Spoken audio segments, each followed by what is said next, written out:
Alright guys, so this is a quick unboxing for the DB Power IP web camera that I just brought off eBay. This is actually the second one that I've ordered. The first one that I ordered actually arrived faulty. It wasn't able to detect any of the wireless networks. I was able to connect it via the Ethernet cable, and then when I tried to set up the wireless side, it wasn't able to detect any of the wireless networks in my area.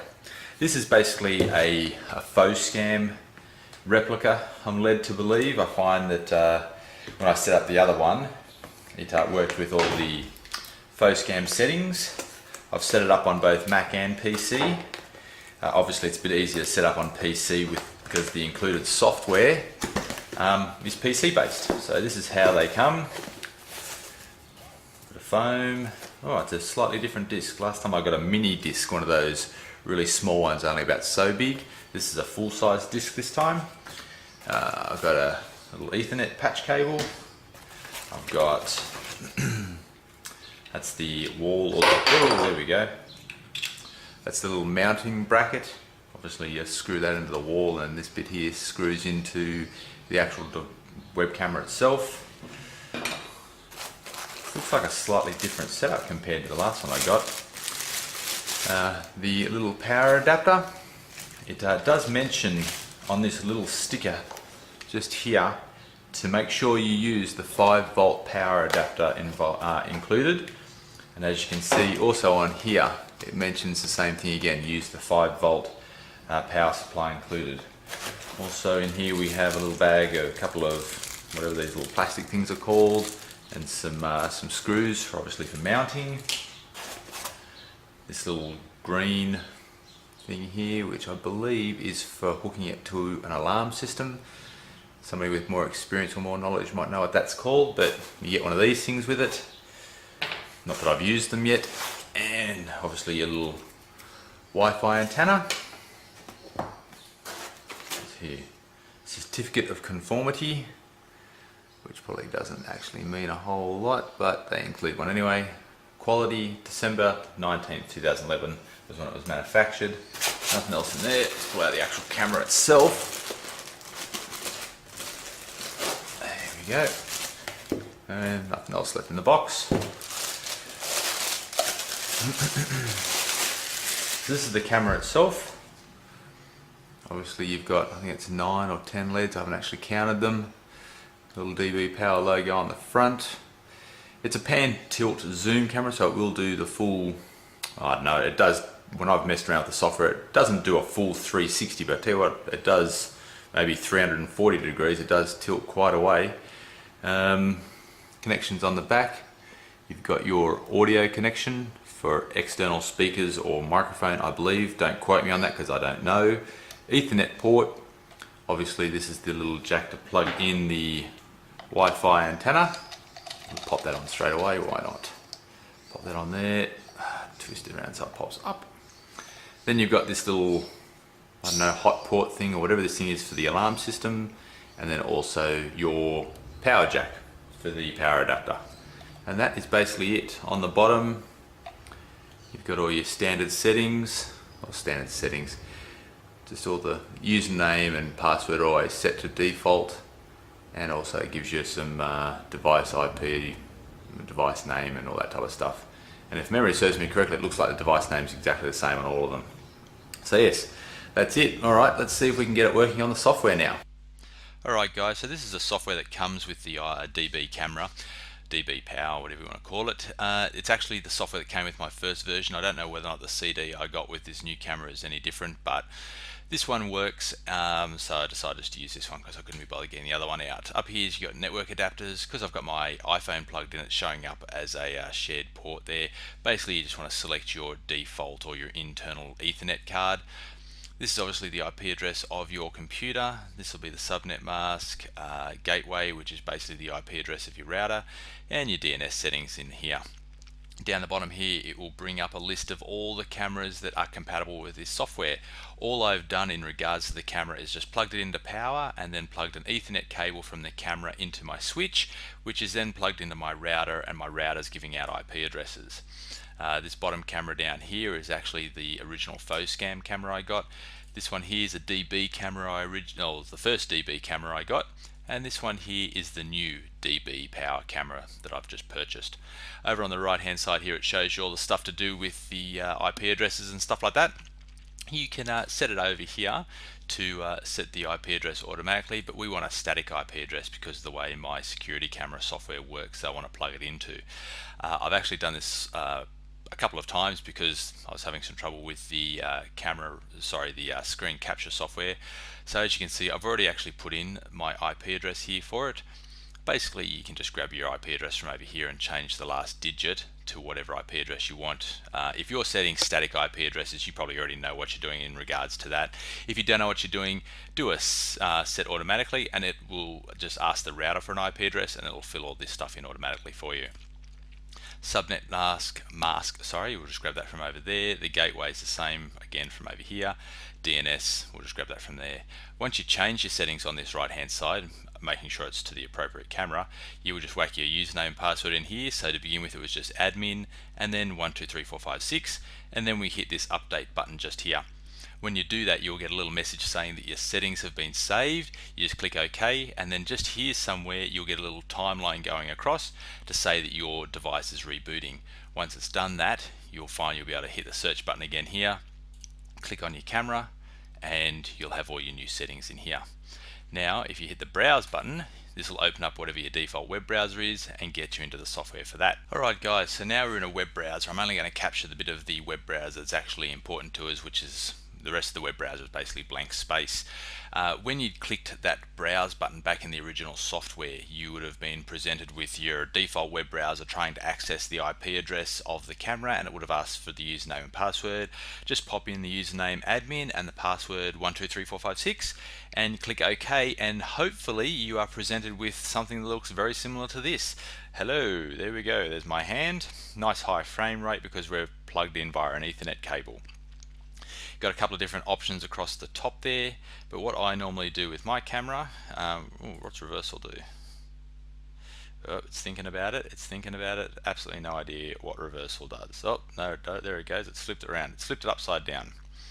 Let's undo that, and while it's thinking about that, we'll leave the frame rate on full, which I think is about 30 frames a second. We're going to change the resolution up.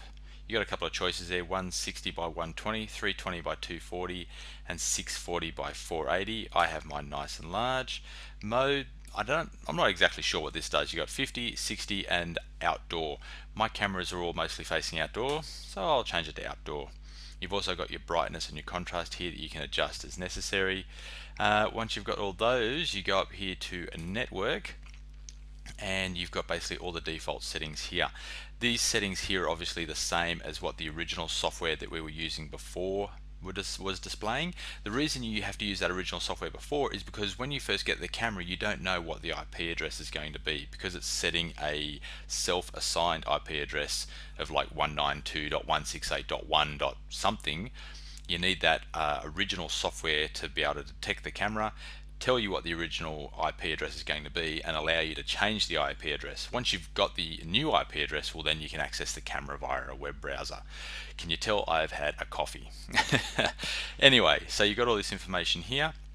Now the clincher is, and this is the second time I've done it, so I know it works, is you go over here to wireless settings.